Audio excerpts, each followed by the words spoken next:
if you were in the hot rod or custom scene, you knew Blackie.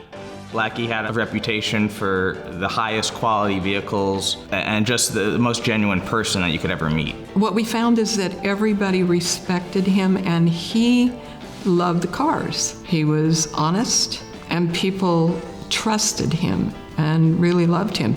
Grandpa was always big into community. Family and friends is what he lived for. People idolized him, but you never would have known that with his personality, and he always stopped to talk to people. The accomplishments that he had done in his lifetime, contributions, and for me, I had a really cool, legendary hot rod building, promoting grandfather. Everybody loved Blackie. He had the best personality, never had anything bad to say about anybody. And Blackie was one of those people that, you know, he could sit down and build a car start to finish and do it well.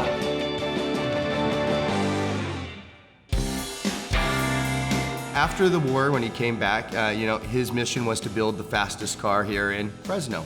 Ironically enough, he painted it jet midnight black.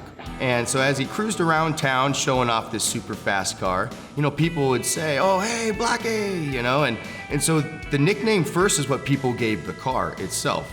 And subsequently, after talking about it so much, then he put Blackie moniker on the side of the car, and he never went by Mike ever again. Hot rodders are really cool guys. He was all about the community and about people, and he was very humble with where he came from.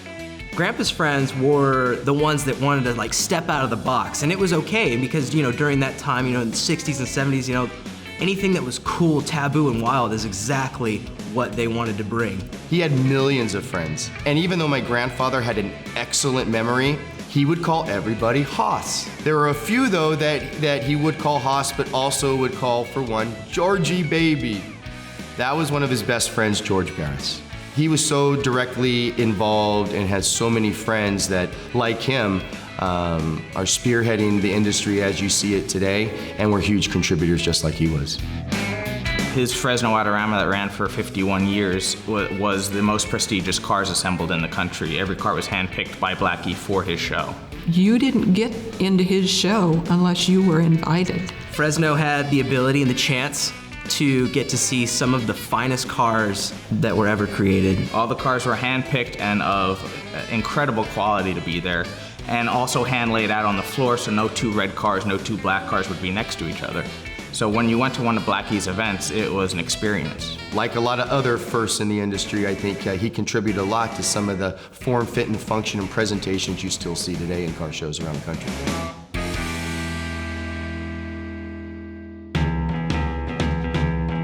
The cars in Blackie's collection are probably among the highest quality cars of the different periods that he has collected. He spent his lifetime collecting these cars. He had vision. He had an eye for detail, an eye for ingenuity.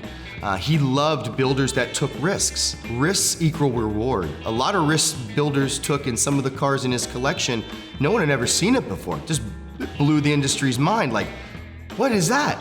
He collected the most desirable cars, the most famous cars. There's no two cars that are the same. These cars were all hand-built. He had an eye for detail. He worked with his hands his whole life. So when he saw something, he didn't just see the finished product, but he saw the hours, the blood, the sweat, and tears that went into these pieces. They're from the 50s into the 70s, this is the highest quality of car that you could have built at that time. Like the Dick Williams car is as good as you could get for 1953. The tubular frame has Kilmontis brakes on it. The Emperor for 1960 is the best car that was built at that time. Just the customizing on the body, all the lead work, all the fitting, the paint work. Don Loki's T is another incredible car that was bodied by Barris. Everything on that car is incredible. The interior, the paint, the chrome frame, the grill shell, the back of the car, everything's one off. The Candyman, that's another iconic car. I mean, that car is probably one of the most fully detailed cars in the collection. Everything is hand-painted, engraved, chromed, top, bottom, inside out. That car is unbelievable. They're timepieces that you couldn't replicate a car like that. You couldn't build a car like that today. And for him to assemble a collection like this is incredible. He had a true eye and a respect for craftsmanship. And that's really kind of what he used in building and amassing this collection that we're bringing to Monterey.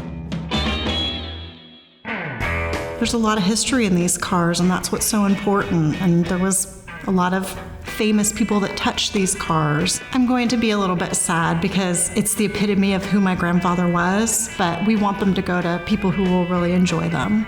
This is where those cars need to go for the right people to see them, people that love hot rods. I hope that they wind up going to individuals that not only appreciates them for what they look like and what their history is, but they don't put them on a pedestal and just let them sit there.